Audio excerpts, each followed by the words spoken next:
सत साहिब जी, आप पढ़ने जा रहे हैं संत रामपाल जी महाराज द्वारा लिखी पुस्तक धरती ऊपर स्वर्ग। आप सुन रहे हैं संत रामपाल जी द्वारा लिखी पुस्तक धरती ऊपर स्वर्ग का पेज नंबर 1। सत साहिब सद्गुरु स्वामी रामदेव आनंद जी महाराज की जय। ये पुस्तक का मानव समाज के लिए वरदान से कम नहीं है। परमेश्वर कबीर जी की दया। धरती ऊपर स्वर्ग। जो जगत तथा भक्त भक्तमती इस पवित्र पुस्तिका को पढ़ेंगे सुनेंगे वह परमात्मा के कृपा पात्र बनेंगे। जो नहीं पढ़ेंगे सुनेंगे वह पाप के भागी होंगे।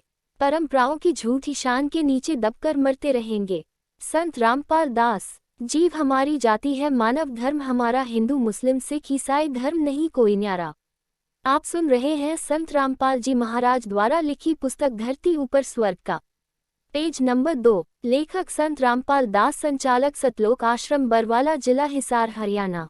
मुद्रक Kabir printer C 117 sector 3, Bawana industrial area, नई दिल्ली।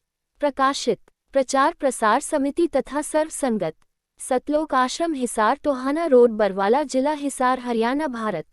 आप सुन रहे हैं संत रामपाल जी महाराज द्वारा लिखी पुस्तक धरती ऊपर स्वर्ग का पेज नंबर 3। हे मानव, पर अनमोल वचन बनेगा धरती ऊपर स्वर्ग।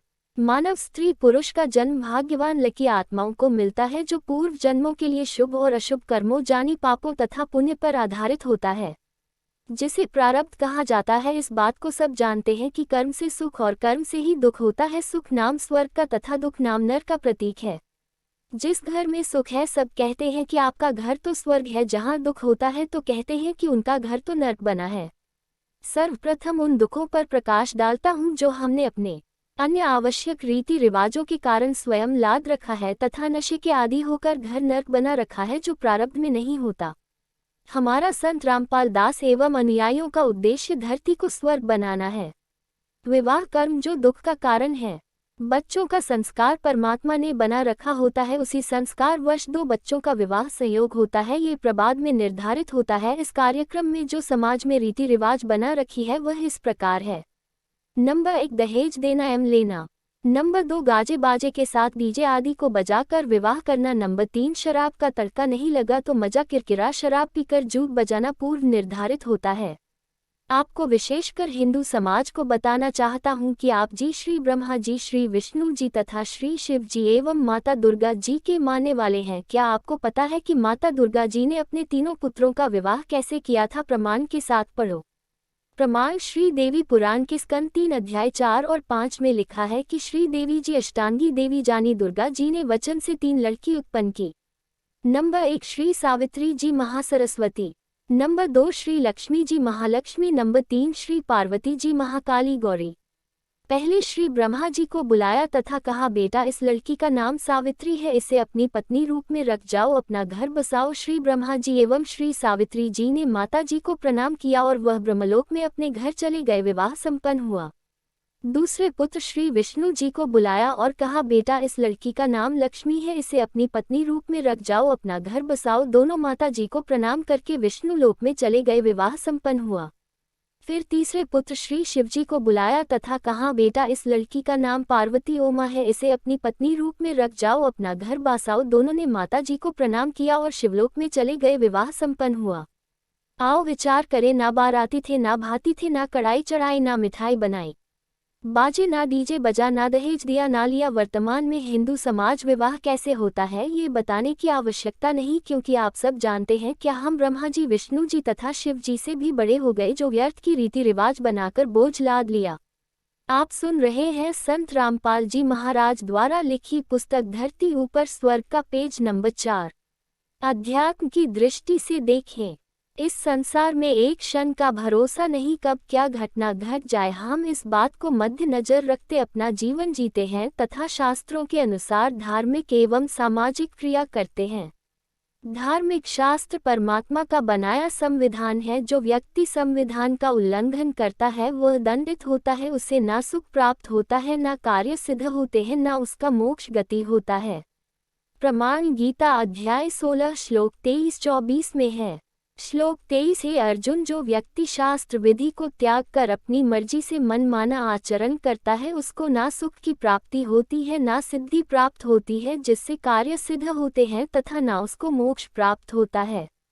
श्लोक 24 इससे तेरे लिए कर्तव्य जो धार्मिक एवं सामाजिक कार्य करने योग्य है और अकर्तव्य जो धार्मिक एवं सामाजिक कार्य नहीं करने योग्य की व्यवस्था में शास्त्र ही प्रमाण है, इसलिए तुम शास्त्रों में बताए कर्म कर। अब आप देखें प्रमाण के लिए श्रीमद् भागवत गीता अध्याय 16 श्लोक 23-24 की फोटोकॉपी। आप सुन रहे हैं संत रामपाल जी महाराज द्वारा लिखी पुस्तक धरती ऊपर स्वर्ग का पेज नंबर 5। अब देखिए श्री देवी महापुराण श्रीमद् देवी भागवत के सेकंड 3 अध्याय 4-5 की फोटोकॉपी, जिसमें तीनों देवताओं के विवाह करने वाला प्रमाण है। विवाह कर्म पर प्रकाश। हम विवाह शास्त्रों के अनुसार करते हैं। भक्त परिवार लड़के एवं लड़की का रिश्ता देखते हैं, दोनों पक्ष सहमत हो जाते हैं, उसके पश्चात दोनों पक्ष निकट के आश्रम में जानकारी देते हैं, विवाह की तिथि पता करते हैं, गुरुजी द्वारा तिथि निर्धारित की जाती है, कोई निश्तर या पत्र आदि का ढूंढ करके नहीं, सामान्य तिथि जिस दिन छुट्टी हो या सत्संग समागम हो या जो दोनों पक्षों की सुविधा अनुसार हो।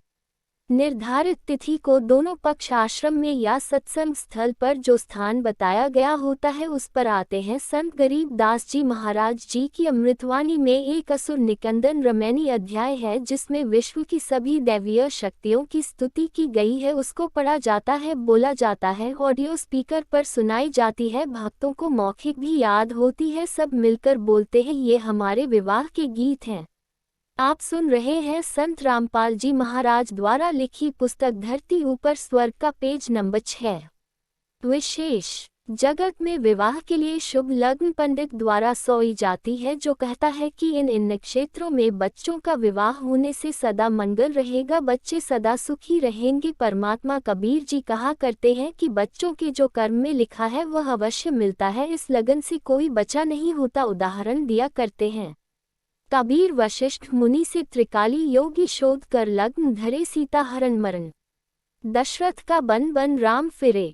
अर्थात जिस समय श्री रामचंद्र जी का विवाह सीता जी से होना था, उस विवाह की शुभ लगन तिथि राजा दशरथ के गुरु ऋषि वशिष्ठ जी ने शोध कर रखी थी। कहा था कि बच्चे सदा सुखी जीवन जिएंगे। विवाह के तुरंत बाद कैसी दुर्गति परिवार की तथा दोनों पति पत्नी यानी श्री रामचंद्र जी एवं सीता जी की हुई। श्री रामचंद्र जी को 14 वर्ष का वनवास मिला। उस दुख में राजा दशरथ चौबारे पर चढ़कर श्री रामचंद्र यानी अपने प्रिय पुत्र को वन में जाते देख रहा था, पैर फिसल गया, जमीन पर गिरकर मर गया। श्री राम एवं सीता बन बन भटके। सीता जी 12 वर्ष रावण की जेल में रही, एक बाग में रखी गई, उसको फल तोड़कर खाने का अधिकार नहीं था, जो अपने आप टूटा हो उस फल को सीता खा सकती थी। गर्मी सर्दी वर्षा में उसी वृक्ष के नीचे रही, महाकष्ट उठाया, क्या बचाव किया उस लगन ने। इसलिए हम सामान्य विधि से सब विवाह क्रिया करते हैं, पूर्ण परमात्मा को इष्ट रूप में पूजते हैं, जिससे संकट टल जाते हैं।